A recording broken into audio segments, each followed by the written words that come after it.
Mateus 7, a partir do versículo número 13. Entrai pela porta estreita, porque larga é a porta e espaçoso o caminho que conduz à perdição, e muitos são os que entram por ela. Porque estreita é a porta e apertado o caminho que leva à vida, e poucos há que o encontrem. Acautelai-vos, porém, dos falsos profetas, que vêm até vós vestidos como ovelhas, mas interiormente são lobos devoradores. Por seus frutos os conhecereis. Porventura colhem-se uvas dos espinheiros ou figos dos abrolhos? Assim toda a árvore boa produz bons frutos, e toda a árvore má produz frutos maus. Não pode a árvore boa dar maus frutos, nem a árvore má dar frutos bons. Toda a árvore que não dá bom fruto corta-se e lança-se no fogo. Portanto, pelos seus frutos os conhecereis. Nem todo o que me diz Senhor, Senhor entrará no reino dos céus, mas aquele que faz a vontade de meu Pai que está nos céus. Muitos me dirão naquele dia, Senhor, Senhor, não profetizamos nós em teu nome, e em teu nome não expulsamos demónios, e em teu nome não fizemos muitas maravilhas? E então lhes direi abertamente, nunca vos conheci, apartai-vos de mim, vós que praticais a iniquidade. Todo aquele, pois, que escuta estas minhas palavras e as pratica, assemelhá-lo-ei ao homem prudente que edificou a sua casa sobre a rocha. Antes de entrarmos na análise sobre a falsidade dos profetas e inclusivamente também a falsidade das instituições ditas cristãs, muitas delas, nós vamos analisar a primeira parte do texto que foi lido sobre a figura da porta estreita, sabendo que esta porta estreita aponta-nos para a pessoa de Jesus Cristo, pois ele disse, eu sou a porta das ovelhas.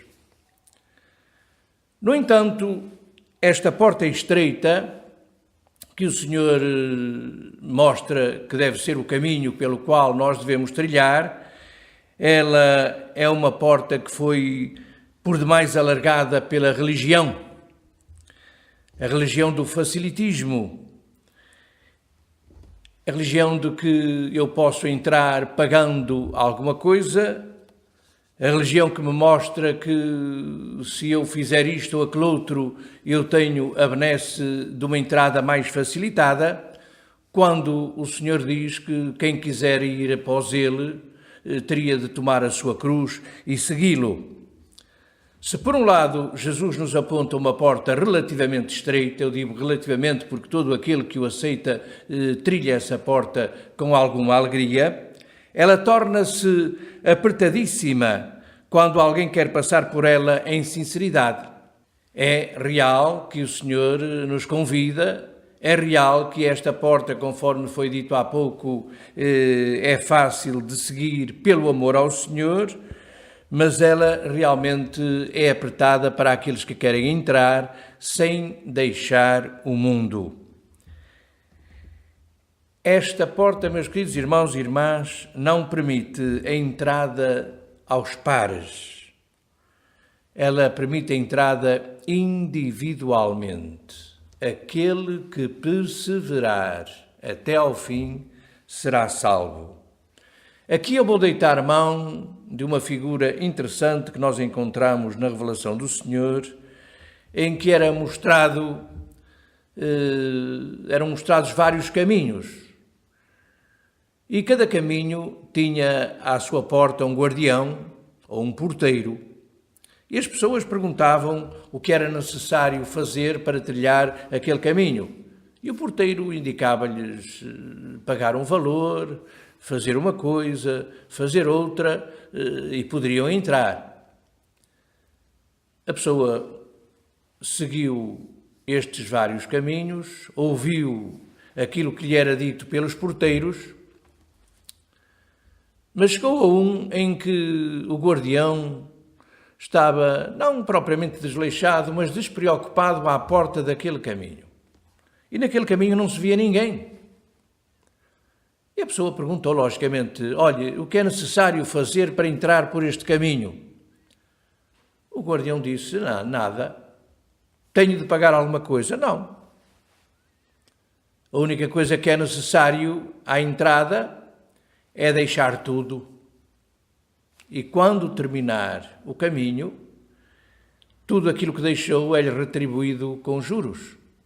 Realmente, nós encontramos nesta figura alegórica a mesma coisa que o Senhor falou com um jovem rico, quando ele se dirige a ele e lhe faz a pergunta: Senhor, que hei de fazer para entrar na vida eterna?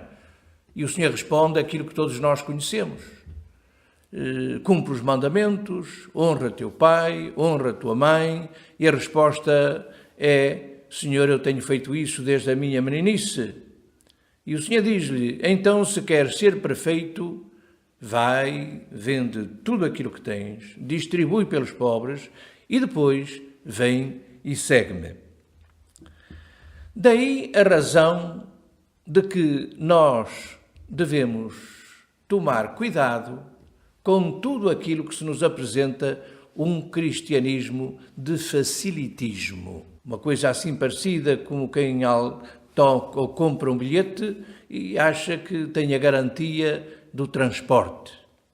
Isso não é assim, a palavra de Deus não nos diz isso, o Novo Testamento é claríssimo nessa área, só que ao longo do tempo tudo foi um pouquinho alterado e as criaturas começaram a ser induzidas em erro. Daí a razão da existência do texto lido. Cautela com a falsidade das lideranças, ou mesmo das instituições ditas cristãs, quando pretendemos aderir a alguma. Porventura podemos estar agora a pensar, tudo porventura está errado e só a sua é que está certa, de maneira nenhuma. De maneira nenhuma podemos ou devemos pensar isso, na medida que é a palavra que nos vai induzir a fazer a melhor opção. Pedro, já na sua carta, segunda carta, ele adverte todos aqueles que desejam que alguém os guie. É muito fácil. As pessoas perguntam, as pessoas têm os seus gurus, as pessoas têm os seus líderes, aquilo que disse o meu pastor eu faço. Meus filhos e irmãos, nós temos de tomar decisões próprias. Temos de entender o caminho e somos nós que optamos por ele. E o apóstolo Pedro diz na sua carta: e por avareza farão de vós negócio com palavras fingidas, sobre os quais já de largo tempo não será tardia a sentença e a sua perdição não dormita. Fazer negócio. Já disse aqui numa mensagem que a religião bem administrada é um bom negócio. E, meus queridos irmãos, o Senhor não veio trazer negócio a este mundo, o Senhor veio trazer salvação e vida eterna. Então comecemos a refletir sobre a falsidade que nos é proposta pelos muitos proclamadores de doutrina de Cristo. O grande Evangelho de João, de forma muito especial, dá-nos muita informação, abre-nos um leque precioso de conhecimento. E por essa razão nós vamos deitar mão de tudo aquilo que lá é dito sobre este assunto. Não tudo, logicamente, mas algumas coisas que são necessárias e são suficientes para que nós possamos fazer as melhores opções. Diz o Senhor: sei que após mim muitos falsos doutrinadores surgirão dizendo: eis o Cristo, ou lá está ele, digo-vos. E vós transmitiu ao próximo e aos filhos que não se deve crer neles, pois facilmente serão descobertos pelas suas ações. Eis aqui o Cristo, eis ali a igreja certa, eis ali o missionário poderoso, eis ali tanta coisa. E a pessoa, na necessidade, vai sem analisar os chamados ou ditos frutos. O Senhor diz que o dinheiro é a raiz de todos os males. Realmente é. Foi uma invenção diabólica que tem perdurado e perdurará, mas que realmente dá-nos a possibilidade de aferir quase tudo. Portanto, é fácil fazer um teste sobre as lideranças ou as instituições para aferirmos se os doutrinadores são falsos ou são verdadeiros. E aqui o Senhor diz o seguinte: onde encontrares doutrinadores que de tal modo disseminem a chegada do reino de Deus entre os homens, ou seja, apresentem o reino na humildade e no poder, podes considerá-los genuínos e verdadeiros. Quando se pretende negociar e angariar tesouros por intermédio do meu verbo ou da minha palavra, os seus propagadores são falsos e jamais escolhidos por mim. Numa igreja dita evangélica, alguém assistiu a alguns cultos, ouviu determinadas mensagens e resolveu aderir a essa comunidade. O responsável dessa igreja, logicamente, ficou feliz, falou-lhe do batismo nas águas, que devia ser por imersão, que o batismo que a pessoa tinha praticado por onde tinha andado não tinha valor e que a partir dali, ou seja, a partir do momento que se agregasse àquela comunidade, teria de pagar o dízimo, logo, na hora. E para que ela não se esquecesse, deu-lhe um envelope. Meus queridos irmãos, se eu porventura fosse essa pessoa, era lugar aonde eu não punha mais os pés.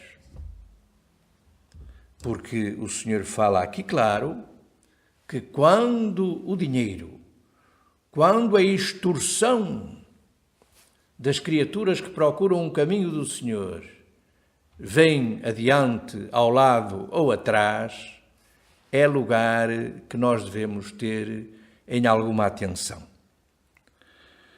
Diz ainda o Senhor: os meus discípulos e divulgadores verdadeiros serão como eu, materialmente pobres, mas ricos em dons espirituais. Não necessitam apossar-se do verbo pelo estudo fastidioso de um predecessor, pois eu depositarei a doutrina e vontade no seu coração e boca. Ou seja, você fala daqui da unção, do poder manifesto.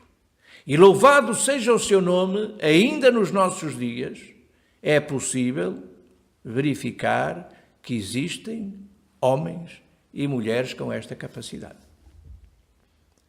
E esses, meus queridos irmãos, devem ser não só tomados em atenção, mas devem ser guias verdadeiros. O Senhor disse: não se te dê cuidado daquilo que has de falar, porque na hora o Espírito Santo colocará na sua boca. E nós poderíamos falar e dizer: Senhor, será que tu queres que os teus servos sejam analfabetos? Sejam iletrados? De maneira nenhuma. O Senhor tinha discípulos que eram muito humildes e com pouco conhecimento das letras, mas tinha outros que eram eloquentes. A palavra nos fala do apóstolo Paulo, a palavra nos fala de Apolo, porventura outros que o Senhor os tinha, e logicamente a eloquência, quando é envolvida pela doutrina do Senhor, é transmitida também da mesma forma. Agora o Senhor está a dizer uma coisa: não é a eloquência que vai permitir que aquele ou aquele outro seja convertido, mas é o poder, é a unção na palavra. E isso o Senhor dá a qualquer um daqueles que está na sua inteira dependência e foi chamado por Ele. Diz ainda o Senhor sobre os falsos, para identificar. Os falsos terão de assimilar ensinos, provérbios, aforismos por longos estudos e, quando tiverem decorado tudo, serão consagrados para neófitos pelos mestres, os tentadores e presunçosos, como ora acontece com os fariseus, escribas e anciãos. Os pagãos sustentam cerimónias semelhantes, pois o sacerdócio cria uma verdadeira casta. E aqui não precisamos de explicações. Quando, em 1967, portanto aqui vou passar um pouquinho o meu testemunho,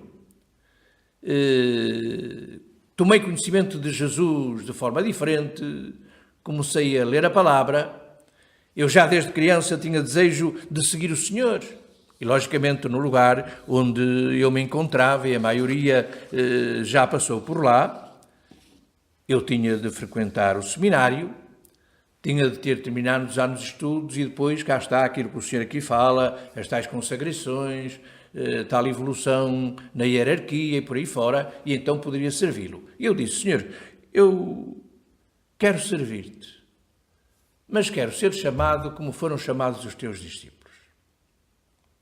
Lia muito, a minha biblioteca é relativamente grande, tinha algum conhecimento, mas era tudo como autodidata. Eu dizia, Senhor, tens de me chamar como chamaste os teus discípulos.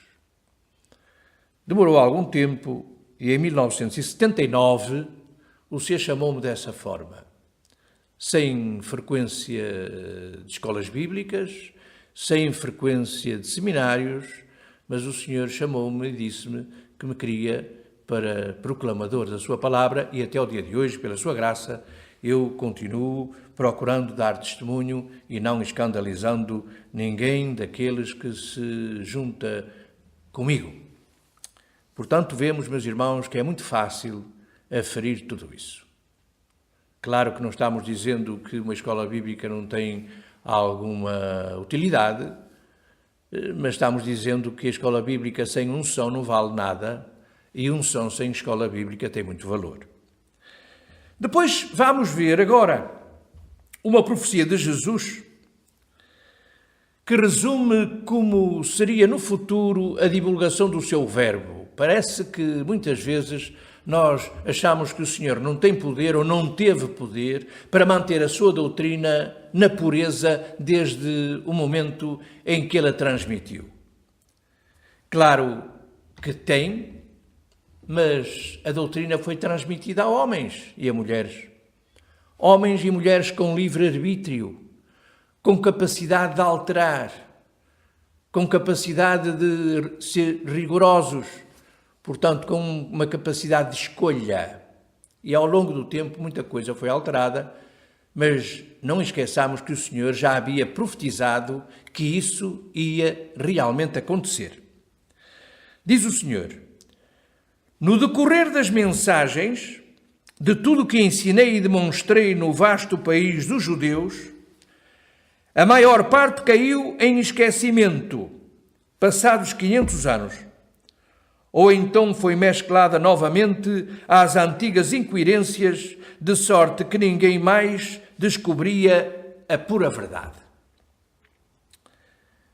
Uma parte caiu no esquecimento, outra foi alterada e proclamada com alterações, e as gerações sucessivas se encarregaram ainda de alterar um pouco mais. Aqui eu vou transmitir aos irmãos uma experiência, creio que de um cidadão romano chamado Agrícola, creio que era esse o nome, em que o Senhor abre a sua visão espiritual e é-lhe permitido ver no futuro a cidade de onde ele era oriundo, Roma. Ele diz, Senhor, vejo a cidade de Roma, ela parece aquela que eu conheço, mas vejo muitos templos, vejo muitas cruzes, símbolo do martírio, como os irmãos sabem, que os romanos usavam para castigar criminosos. Senhor, que é isto? E o Senhor disse, isso é o novo paganismo que acontecerá daqui, o Senhor falou, 400, 500 anos. Portanto, o Senhor está a dizer isto. Tudo ia ser alterado. E ao invés de um templo, o homem ia encarregar-se de fazer milhares. Continuando com as explicações dadas pelo Senhor, ele vai nos transmitir mais uma palavra profética em que confirma as palavras proferidas e escritas pelo profeta Daniel, tantos anos antes mesmo do nascimento de Jesus. Este profeta, a certa altura, lá no capítulo 12, verso 1, ele diz: "E haverá um tempo de angústia, qual nunca houve, desde que houve nação até aquele tempo." Tempo de angústia, tempo de guerras, tempo de sofrimento. E então o Senhor vai lembrar isso mesmo e vai aclarar outros pontos que nós consideramos importantes para relatar aos irmãos. Diz ele: "Considerai as guerras devastadoras e as grandes imigrações de que fora vítima metade da Ásia, o norte da África e quase toda a Europa, porque os homens, principalmente os chefes de comunidades, começaram a deturpar e mesclar a minha doutrina pura, que lhes trazia pouco lucro, conforme foi predito pelo profeta Daniel e o meu apóstolo João, na ilha de Patmos, como sabemos, onde ele escreveu o livro da Revelação, dito Apocalipse." Ora, o Senhor está precisamente a dizer que as migrações, a disseminação da sua doutrina, no início por todo o Império Romano e mais tarde por todo o lugar, ela seria mesclada com coisas do homem e ao longo do tempo ele procuraria, como foi dito já anteriormente, tirar partido da doutrina do Senhor e viver bem. Meus queridos irmãos, se todos nós, conscientemente, conhecêssemos a palavra, a aplicássemos como palavra de Deus, porque ela aclara tudo aquilo que o homem ao longo dos séculos deturpou, eu creio que não bastariam 2 anos a 3 e a maioria desses lugares que vive à custa dos outros deixaria de existir e, como acontece com os estabelecimentos comerciais, nós víamos palavras como esta: "Trespassa-se, passa-se, encerrou."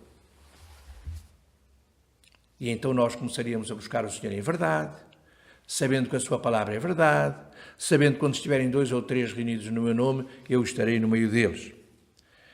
Claro que para que tudo isto acontecesse, há uma denominação, quer queiramos, quer não possamos passar de lado. É o poderio da Igreja Romana, como ela contribuiu para a disseminação do erro, escondendo a verdade. Mas o Senhor tem tudo controlado e não precisamos temer nada, conforme atesta a revelação que nós vamos citar aos irmãos. A história demonstra-nos realmente que este grupo, que tem cerca de 1600 e tal anos,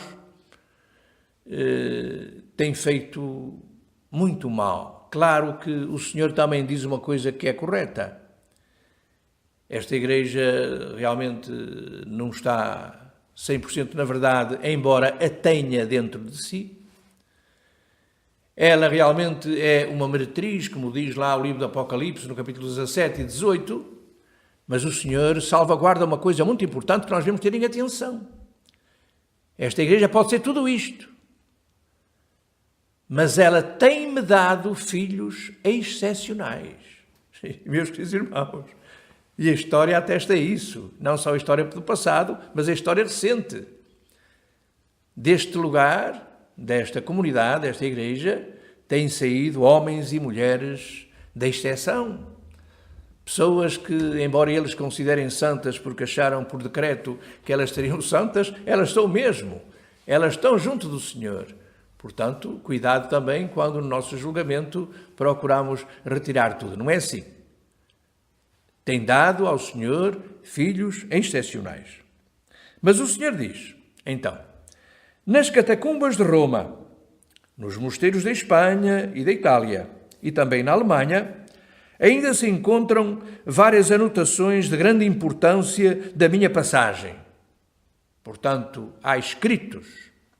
O Senhor mesmo disse que após o incêndio da grande biblioteca de Alexandria, o depósito maior de escritos, de coisas que o Senhor transmitiu, que fazem parte da Igreja Primitiva, e estão, como sabemos, no Vaticano, em seus arquivos. E o Senhor aqui confirma isso. Ele continua e diz: no entanto, a ganância, tendência para o brilho e o domínio da prostituta de Babel, não permitem a sua divulgação. Porque, claro, sobre o brilho não precisamos dizer nada.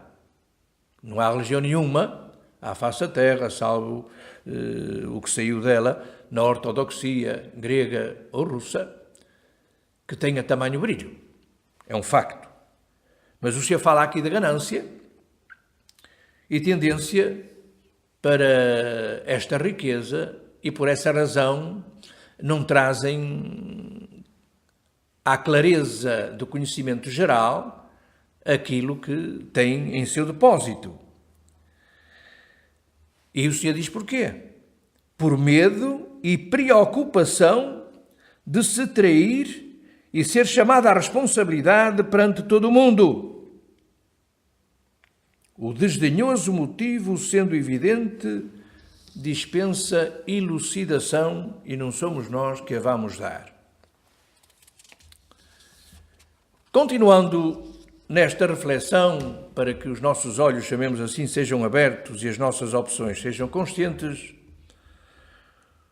uma das formas de desmascarar o erro e os disparates religiosos foram as descobertas científicas. Sabemos que muitos cientistas foram obrigados a retratar-se, alguns até foram martirizados por dizerem verdades que hoje são comum entre nós, e estes ditos religiosos foram obrigados a aceitar. Portanto, houve muita desmistificação de erros que foram aclarados pela ciência. Pronto, isto dispensa qualquer elucidação. Mas vamos ver o que é que o Senhor diz. Quanto tempo faz que se proibia a leitura dos 4 evangelhos, a história dos apóstolos, de Lucas, as cartas dos apóstolos e a revelação de João, e em vários países ainda são proibidos? Claro que nós sabemos que em vários países que não pertencem ao cristianismo proíbem este tipo de literatura, portanto a palavra de Deus, chamada Bíblia Sagrada, pelo menos, mas esta igreja também proibia. E eu, não sendo, logicamente, muito velho, sou do tempo em que se dizia para não ler a Bíblia, porque ela seria explicada pelos líderes religiosos. Ora, é precisamente quando nós lemos a palavra, quando nós fazemos opções individuais, que nós podemos ser esclarecidos. O Senhor Jesus disse: conhecereis a verdade, seja por ler, seja por ouvir, e essa verdade vos vai esclarecer, vos vai libertar.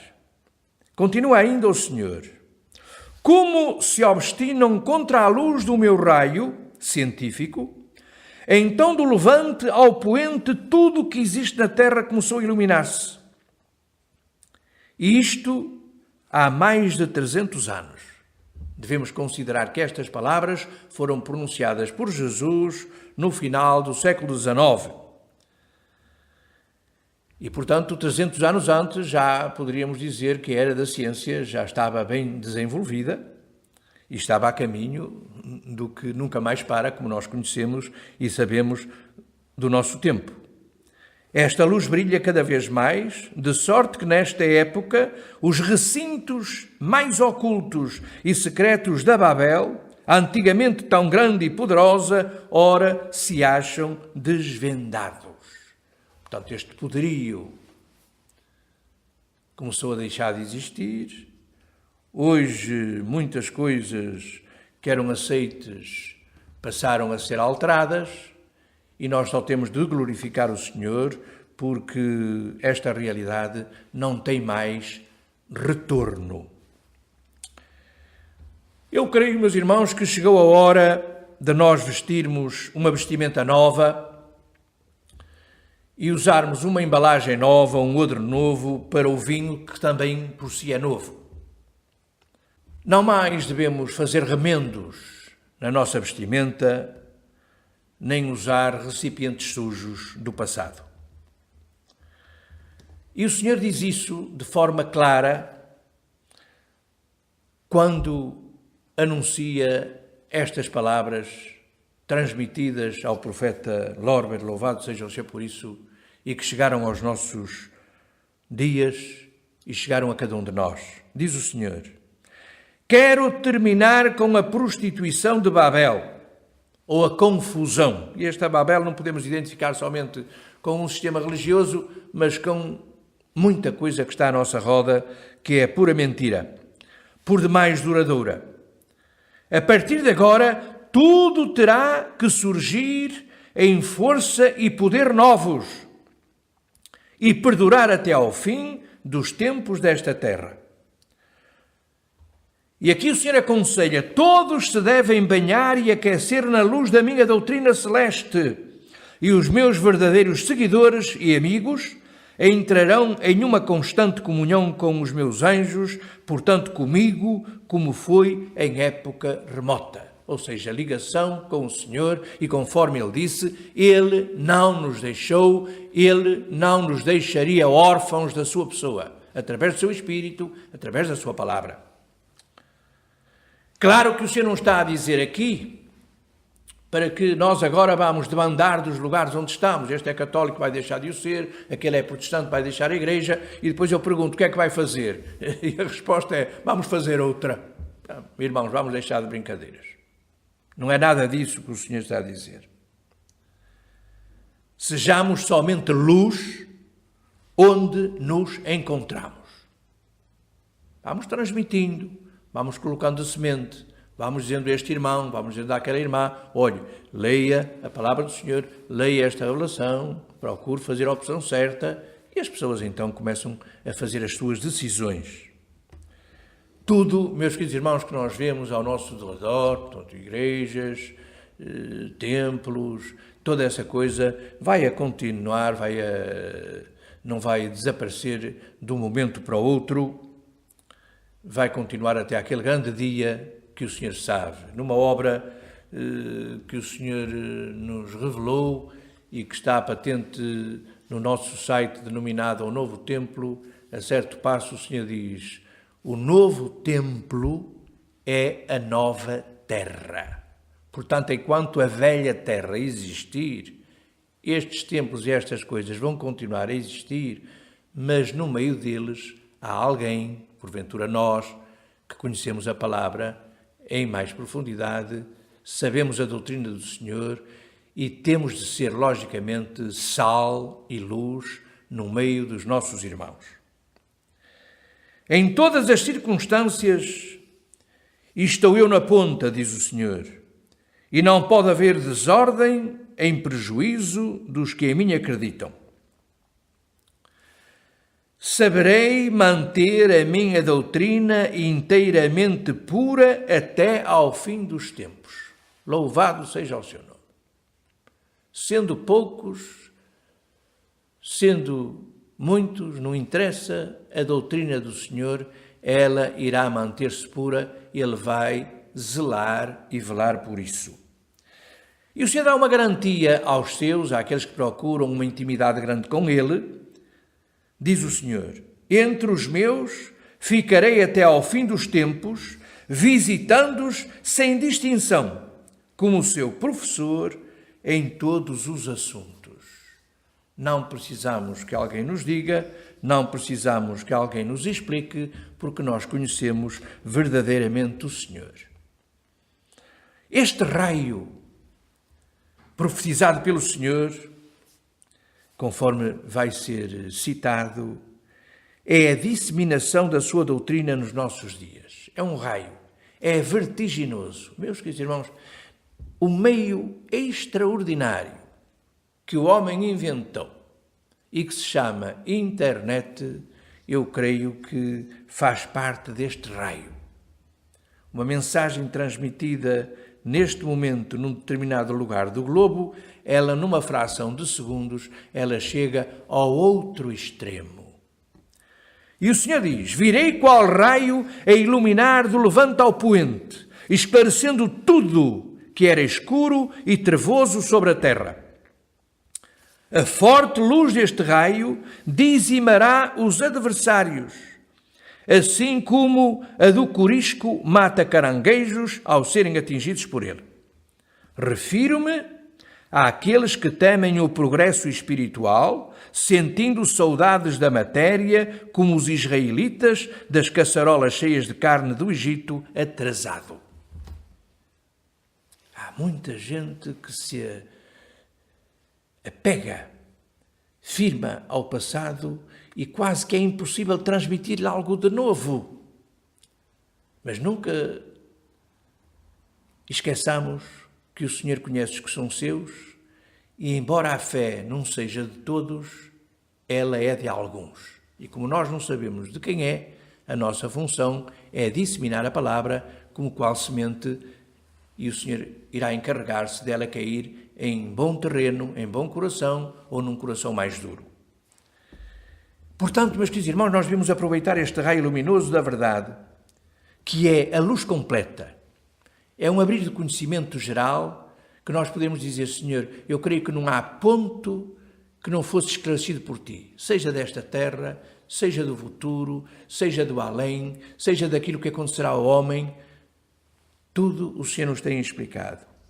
E antes de terminar, meus irmãos, eu queria partilhar convosco algumas palavras que nos foram ditas pelo Senhor ainda esta semana. Mais precisamente durante o dia 2 de dezembro deste ano de 2018, sobre a religião. O Senhor fala algumas coisas muito bonitas que eu vou ler para os irmãos. Disse o Senhor: se fosseis sábios, procurarias a verdade sempre. A verdade sou eu, meus filhos. Portanto, nós só temos de encontrar Jesus. E tendo, a verdade está connosco, logicamente. A religião, diz o Senhor, seja ela qual for, e as marcas do percurso feito que ela deixa em vós, vos cega muitas vezes. É uma verdade. O sistema religioso, os hábitos litúrgicos, coisas deixam-nos muitas marcas que são difíceis de tirar. Mas o Senhor salvaguarda isso e vai mostrar aqui nestas palavras que só lhes interessa o nosso coração. Não me interessa, diz o Senhor, que artefactos do mundo tendes, pois só vejo o vosso coração, a vossa verdade, a vossa fé, o vosso amor a mim. Portanto, mesmo no meio da religião, mesmo no meio de alguma coisa menos agradável, o Senhor continua a olhar para nós com muito amor e continua a analisar em profundidade o nosso coração. Portanto, vamos dar-lhe o nosso coração. O homem pode dar dinheiro, o homem pode dar muita coisa, mas o Senhor não quer nada disso. Dá-me, diz Ele, filho meu, o teu coração. Possamos nós dar o nosso coração ao Senhor e tudo é dele. Que Ele nos abençoe.